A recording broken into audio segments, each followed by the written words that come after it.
یہ دل کا توڑنا سیکھو. اللہ تعالیٰ ہم سب کو سیکھو دل کا توڑنا. دل کا توڑنا یعنی اپنی خواہشات کو کچلنا.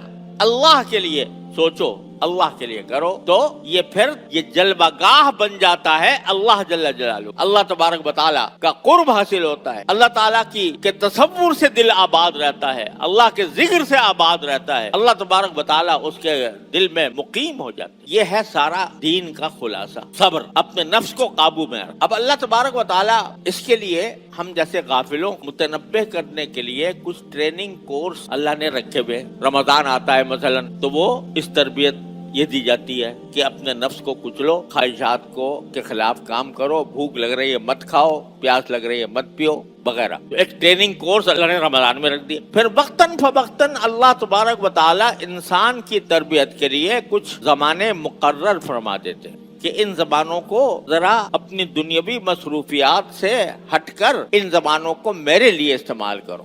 اب ذوالحجہ کا جو پہلا عشرہ ہے اس کو بھی اللہ تبارک و تعالیٰ نے ٹریننگ کورس بنایا ہے. تربیت کا ایک موقع اللہ تعالیٰ نے انسانوں کو اور خاص طور سے مسلمانوں کو عطا کی. 10ویں تاریخ کو تو عید منائی جائے گی, قربانی کی عبادت ہوگی وغیرہ وغیرہ, لیکن یہ پہلے 10 دن جو ہیں ان کو اللہ تعالیٰ نے اس کام کے لیے مخصوص کر لیا کہ رسول کریم سرور دو عالم صلی اللہ علیہ وسلم نے ارشاد فرمایا کہ ان 10 دنوں میں اللہ تعالیٰ کو اپنی عبادت اتنی محبوب ہے کہ کسی اور دن میں اتنی عبادت محبوب نہیں. یہ حدیث کے الفاظ ہیں کہ عشرہ ذوالحجہ یعنی ذوالحجہ کے 10 دن, اور 10 دن معنی میں 9 دن کے, کیونکہ 10واں دن جو ہے وہ تو اس میں تو روزہ رکھنا بھی حرام, لیکن یہ 9 دن خاص طور پر اللہ تبارک و تعالیٰ نے رکھے ہیں اس کام کے لیے کہ انسان اپنی دنیاوی مصروفیات سے تھوڑا سا اپنا رخ اللہ کی طرف کر. چنانچہ اس میں جو عبادت بھی کی جائے ان دنوں میں وہ عام دنوں سے کہیں زیادہ فضیلت رکھتی.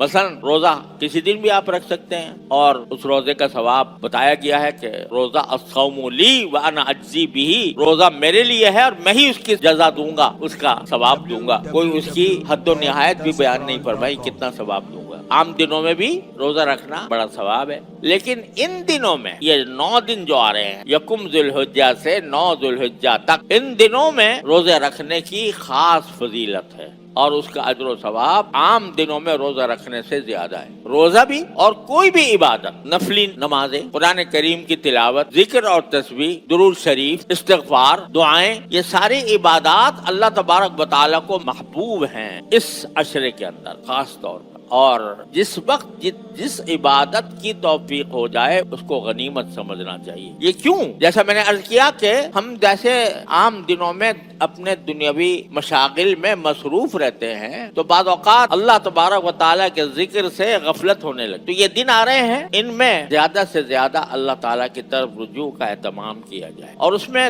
2 باتوں کی میں خاص طور پر ذکر کرنا چاہتا ہوں. ایک یہ کہ ان دنوں میں اللہ تعالیٰ سے یہ دعا مانگا کر ہم سب مانگے, یا اللہ ہمیں اپنے دین کا پکا پابند بنا دے, یا اللہ ہمیں دین پر مکمل عمل کی توفیق عطا فرمائیے. دعا کی کثرت. دوسرے یہ دن جو ہے اللہ تعالیٰ نے اپنی بڑائی بیان کرنے کے دن رکھے ہیں, تکبیر کے. 9 ذوالحجہ سے 13 ذوالحجہ تک تکبیر تشریق ہوتی ہے, وہ ہر نماز کے بعد واجب ہے, وہ تو واجب ہے. اللہ اکبر لا الہ الا اللہ واللہ اکبر وللہ الحمد, وہ تو واجب ہے. لیکن یکم ذوالحجہ سے 10 ذوالحجہ تک جو ہے عرفے تک, یوم عرفہ تک, اس سے پہلے مستحب ہے. یعنی آدمی تکبیر کہے, اللہ اکبر لا الہ الا اللہ واللہ اکبر وللہ الحمد. یہ تکبیر زبان پر رہے, آہستہ آواز سے بھی بلند آواز سے بھی. اللہ کی بڑائی بیان کرنے کے دن ہیں. ان دنوں کو اللہ کی بڑائی بیان کرنے کے لیے مخصوص کیا گیا ہے, اور یہ دن جو ہے ان میں تکبیر کی کثرت. تنہائی میں بیٹھا ہے آدمی تو تکبیر کہہ رہا ہے, چل رہا ہے تو تکبیر کہہ رہا ہے, اور کبھی آہستہ آواز سے کہہ رہا ہے, کبھی بلند آواز سے بھی کہہ رہا ہے. یہ 2 عمل خاص طور پر اس دنوں کے اندر کرنے چاہیے, اور ساتھ میں جتنی نفلی عبادتیں ہو سکتی ہوں ان کا اہتمام کرنا چاہیے. اللہ تعالیٰ مجھے آپ کو سب کو اس عشرہ ذوالحجہ سے فائدہ اٹھانے کی توفیق عطا فرمائے. سوشل میڈیا پر سب سے قدیم اور سب سے ریلائبل برانڈ درسقرآن.com